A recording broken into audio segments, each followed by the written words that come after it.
जैनी आजमाइश एक बार फिर लेकर हाजिर हैं। आज कराची के स्टूडियो में होने वाला ये लास्ट एपिसोड है, 24वां मुकाबला है और उसके बाद सिर्फ 7 प्रोग्राम मदनी चैनल अब्दुल्ला भाई। जैनी आजमाइश के रह जाएंगे, जिनमें से हाँ अब्दुल्ला भाई, मैं बहुत परेशानी में हूँ ज़ुबैर भाई, आप कुछ करें।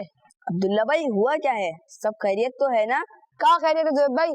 मैं अपने बच्चों की वजह से बहुत परेशान हूँ। कहीं ऐसा ना हो कि वो खुद को किसी बड़ी मुश्किल में डाल लें। अरे अब्दुल्ला भाई, आप हौसला रखें, अल्लाह ना करे कुछ ऐसा हो। और बच्चों के हवाले से तो मुझसे और भी लोगों ने बात की थी। आप एक काम करें, कमेटी के तमाम मेंबर्स को इन्फॉर्म कर दें कि अर्जेंट मीटिंग है। ओके ज़ुबैर भाई, मैं भी कॉल करता हूँ।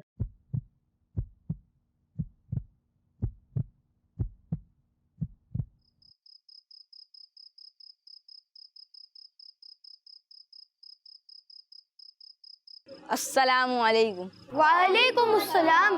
क्या हुआ सुहेब भाई, इतनी अर्जेंट मीटिंग बुलाई है? मैं भी अभी अपना काम अधूरा छोड़ कर आया हूँ। दरअसल आज मैं मोहल्ले के किसी मसले पर बात करने के लिए नहीं बैठा, बल्कि आजकल जो बच्चों के मसाइल चल रहे हैं उन पर बात करने के लिए बैठा हूँ। बच्चों के हवाले से तो वाकई बहुत मसाइल है। न्यू जनरेशन का तो समझ ही नहीं आ रहा है कि कौन सा लाइन पे जा रहा है। बिल्कुल ठीक कह रहे हैं आप। मेरा बेटा भी मोबाइल में ऐसे मसरूफ रहते हैं जैसे घर में सिर्फ वो और मोबाइल ही है और कोई नहीं है। मोबाइल चलाते वक्त ना वो मेरी किसी बात का जवाब देते, ना अपनी अम्मी की किसी बात का जवाब देते।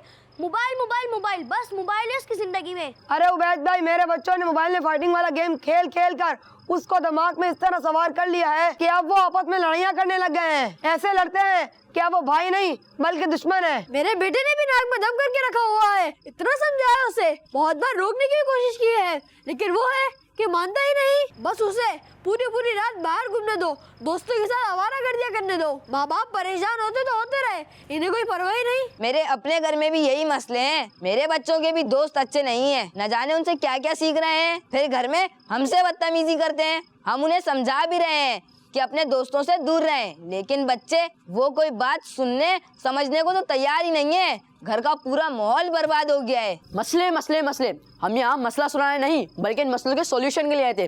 ज़ुहैब भाई, आप कमेटी के हेड है ना, आप कोई हल निकालें, ना कि आप खुद मसले सुनाने लग जाएं। मैं इस कमेटी का हेड हूँ, आप लोगों के घरों का हेड नहीं। अगर मेरे पास सोल्यूशन होता तो मैं ये अर्जेंट मीटिंग बुलाता। अरे अरे बेटा बेटा क्यों लड़े, चले बेटा।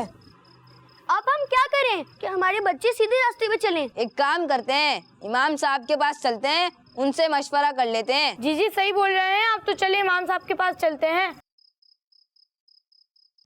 अस्सलाम वालेकुम वरहमतुल्लाहि वबरकातुहू। वालेकुम सलाम। इमाम साहब, हम बहुत परेशान हैं, आप हमारी कुछ मदद कीजिए। क्यों, क्या हुआ?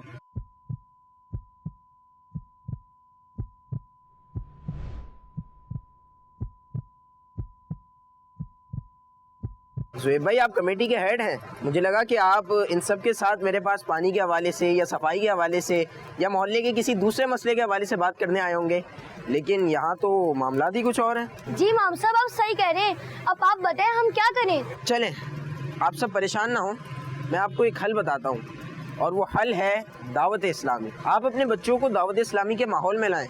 माहौल की बरकत से इंशाअल्लाह बहुत फ़र्क पड़ेगा। फैमिली के साथ मिलकर मदनी चैनल देखने का एहतमाम करें, स्पेशली बच्चों को किड्स मदनी चैनल और दावत इस्लामी के कार्टून दिखाएं। आप सब अपने समझदार बच्चों को नमाज के लिए साथ मस्जिद लेकर आएं। हफ्तावार इज्तिमा और मदनी मुज़ाकरे में खुद भी शरीक हों और अपने बच्चों को भी साथ लेकर आएं। इंशाअल्लाह अल्लाह ने चाहा तो तब्दीली आप खुद देखेंगे। इंशाअल्लाह अब हम पूरी कोशिश करेंगे कि हमारे बच्चे दावत इस्लामी के माहौल से जुड़ें।